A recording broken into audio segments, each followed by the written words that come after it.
Hello and welcome to our LinkedIn Live, the importance of having your data in the correct state for Copilot. My name's Natasha Bradley, Director at Empower M365, and I'm so pleased to be joined by Paul. Paul, can you introduce yourself and your company? Yeah, certainly, Natasha. Yeah, and good to see you again. My name's Paul Agar, and I'm the Channel Account Manager for the EMEA region for a company called ShareGate. And what ShareGate are famous for is migrating SharePoint-based data sources, so SharePoint, Teams, OneDrive, that sort of thing. But we also migrate email and Google Drive and Google Share Drive, etc. And we're very, very extensive in the tenant-to-tenant migration space. And my job is to build very close, symbiotic, collaborative relationships with all of our channel partners across the whole EMEA region. Fabulous. Thank you, Paul. So I suppose when we think of Copilot and data, there's quite a lot of challenges out in the market, especially because, as we both know in previous years, data and tagging and getting your data in a correct state being sort of pushed to the side and not being invested in. What, in your opinion, is the biggest challenge that you've seen across industry when it comes to Copilot in your space? Well, I think the biggest challenges that we see in our customer base is centered around their data readiness. And we're finding that a lot of companies are maybe rushing into trying to adopt AI-powered Copilot, that sort of thing, without actually addressing some of the underlying issues associated with their data infrastructure. So, for example, if the data is fragmented or it's unstructured or it's out of date, then the results that you're going to get from Copilot are going to be really unreliable. And the problem that causes then is it has an impact upon user adoption. The other thing that we're finding is organisations are challenged with their sort of security and governance around their data, and what we're finding there is the sort of kind of term that we're using is AI hallucinations. So in other words, Copilot is not really giving you consistent results that are really giving the sort of true picture of an organisation's data. Interesting that you say hallucination, because I remember, probably a year or so ago when I first used Copilot, it wasn't giving me what I was expected, and quite frankly, I was about to throw it out the window my laptop because I was like, this just isn't doing what I've asked it to do. It's the prompting. So I think that once you get over that hallucination, because the data's in the right state, it's a lot more of a smoother ride, and the adoption is 100% worth sticking with. So yeah, and sorry, and there's no getting away from it that it's actually not a cheap product. It's a relatively expensive product. So Microsoft are asking people to pay quite a lot of money to use the systems, and if users aren't adopting it correctly and getting the right return on investment from it, then they're going to stop using it. So that's kind of one of the reasons why we think it's really, really important to understand what your data looks like and have a good governance policy around the way it's structured. And in your opinion, the organisations you're dealing with today on this journey, do you feel their data is in a good state?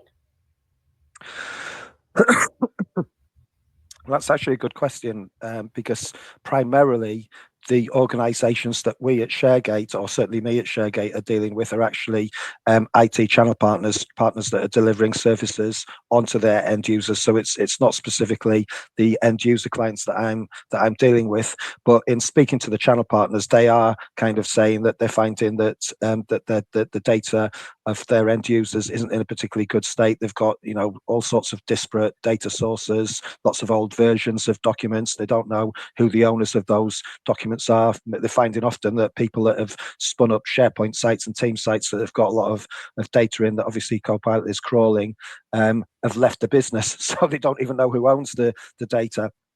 So that's kind of the feedback that we're getting from our channel partners.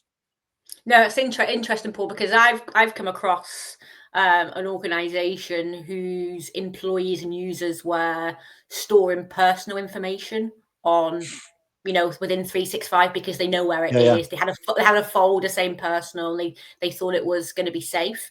Now, unfortunately, once Copilot's been put onto that environment, those personal folders, files have been accessed by other individuals, and it's probably not documents that you would want to share with other people due to your private life. So that's really highlighted to that organisation to put some comms out to their users to say that all personal information must be removed, otherwise it can be searchable. So it's lessons all around, I think, from a data perspective, from a user, but also from an organisation. Yeah, no, exactly. And as I said earlier on, ShareGate particularly work with SharePoint-based data sources, and we all know that OneDrive and Teams are essentially SharePoint with a nice front-end wrapper around it. So yeah, you're absolutely right. If you've got all sorts of sensitive data in those data sources, you really need to make sure that you've locked it down so that Copilot isn't reporting it to all and sundry. It's interesting because we've probably been speaking for about exactly 6 minutes now, and we've touched upon quite a few times around the data and how it's stored and how it's structured, etc. And most organizations' data, let's be honest, is not in a good place from our both experiences.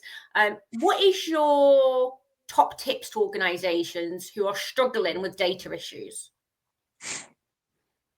Okay, so I think that probably one of our top tips, and again, this is very much something that ShareGate can help organisations with, is to help establish a clear data governance model. So define ownership of the data, standardize the structure of teams and SharePoint sites, etc. Implement rules to keep data consistent and keep it trustworthy. So I think that one of our top tips there is really, as I said, to get the governance correct so that the state of the data is in pretty good shape before you start to let Copilot crawl all over it.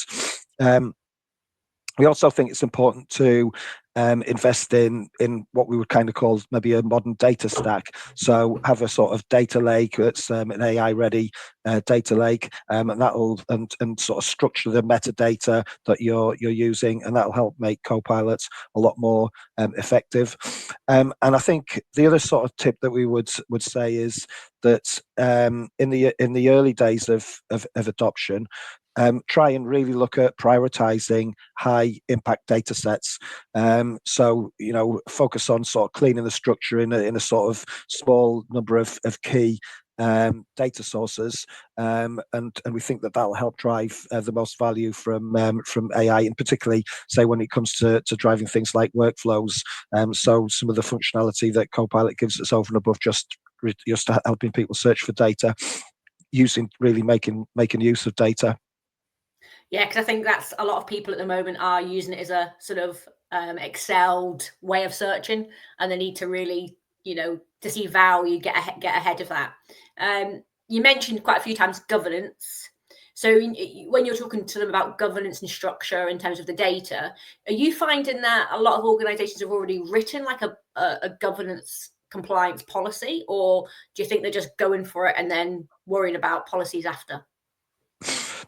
Well, in my experience, that they haven't really established a governance process. There's a term that I specifically use. I don't know whether it's an industry-wide term, but I sort of call it popcorn teams. And what I mean by that is that particularly during the pandemic, Teams sites were just springing up here, there, and everywhere, just like popcorn popping in a popcorn machine, and there didn't seem to be any sort of control over that, any governance put in place. There was lots and lots of different crazy structures, crazy permissions and access controls that were set up in those Teams sites, and it's really like a little bit like data anarchy in a lot of organizations. So I'm starting to find that some organizations are realizing the challenges of ending up in that situation and are trying to put in place measures to control it and rein in what they've got, try and really understand what it is that they've got, and then rationalize that. So get rid of teams that aren't used, get rid of teams where where there's the owners of the teams are no longer there, etc., or where they haven't been used for a particular period of time. And these are all things that, as I said, ShareGate can help organizations get an insight on. So yeah, to answer your question, I'm finding that not a lot of organisations have got that sort of governance in place already, but I think quite a lot of them are starting to see that there's a problem by not having it in place. And we all understand, as I said, the reasons why it happened. And I think that now people are starting to try to want to get on top of it, particularly because you've got a big problem if you let Copilot crawl over that data anarchy. You have. And I think that's, from my experience, that's what I'm finding as well is, stakeholder boards are saying, we need to use Copilot, we need to use AI, we need to get it pushed out. And, the business is pushing it out without really thinking about the actual risks that it could be doing. So we're finding a lot of organizations are now backtracking, going, well, actually, we need to get an AI policy in place. We need to get a Copilot policy in place, but it has to have guardrails and be able to be usable to the individual, so that individual can then still be creative and carry on using Copilot and getting value from it without being restricted. But it's a very interesting topic around governance at this stage. So it's interesting. Yeah, and what the word you used there actually, Natasha, was exactly one of the words that we use, which is guardrails. So we've got great functionality within the ShareGate product that allows users to deploy teams without having to go to the IT department to ask them to do it, but doing so under the knowledge that IT have set and defined those guardrails, so they're not going to be letting people go all rogue and creating crazy teams with lots and lots of weird, wonderful structures and permission, access control rights set up. So that's exactly what we say. We say, deploy them within the guardrails of a good governance policy. Which is good, and hopefully organisations have learned from COVID and Teams, and just letting people, create team sprawl and the concerns and issues that you mentioned earlier, and we all see. So, you've got things like Copilot 365, and we have like Copilot Studio. What is your view on data that's not stored within 365? Are you seeing organisations sort of migrating away from shared drives to SharePoint, OneDrive, etc., or are they using things like Copilot Studio to breach wider than that 365 environment? Yeah, so we are seeing a lot of organizations approaching us because they want to migrate from on-prem file shares.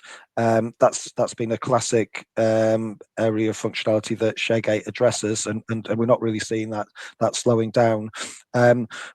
With regards to data being in a lot of different sources, I think there are various sources that data needs to sit in that are different from, say, SharePoint-based data sources. So all sorts of SaaS applications like Confluence and Jira and those sort of things. But what we are seeing is we're seeing organizations want to consolidate their Microsoft 365 tenancies. So the problem that you have with an organization, if you've got a number of different tenancies, there's going to have lots and lots of data sitting in those tenancies. It might be duplicated, it might be out of date, there might be different versions of it, etc. So what we're finding is that organizations are wanting to reduce the number of tenancies that they have, consolidate them, really sort of to try to make their readiness for use of Copilot a lot more optimized. But obviously there's a sort of fine line between balancing control with accessibility. So as I said, we're finding that by standardizing and making that data set a lot more sort of centralized, that it gives optimum results when you're using Copilot against it. Yeah, and I've obviously worked with you quite a few years, Paul, and the clients that we've been to see together in previous roles. I was quite shocked to the amount of organisations that still have local share drives. I just didn't think that they would still exist in the volume that they do. I don't know if that's just my naivety or is there a reason for that? That's a good question. Yeah, I mean, I don't. I wouldn't profess to say why I think the reasons are for it definitively, but we're seeing as I said, organisations that have still got file shares that they're wanting to migrate from.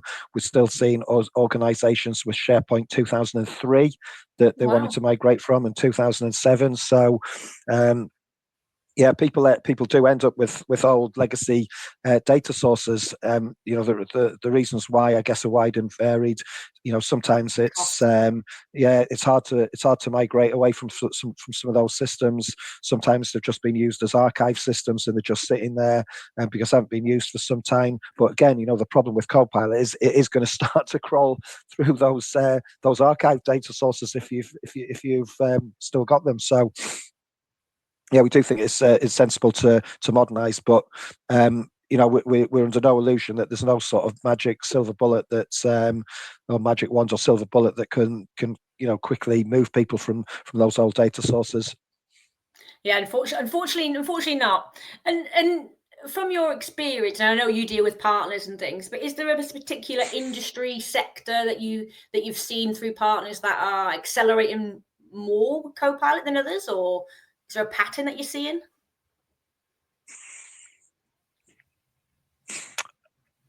Not really, actually. I don't think that I can say that there's a particular market sector where there's a trend. We're seeing all sorts of organisations, from financial sector organisations, manufacturing, chemical, public sector. Public sector does seem to be fairly sort of big adopter or wanting to be a big adopter of Copilot, and I think I put that down to the fact that hopefully this isn't out of order thing to say, but a lot of people in the public sector tend to stay in their jobs for quite a long period of time. So therefore, they build up quite a big data set.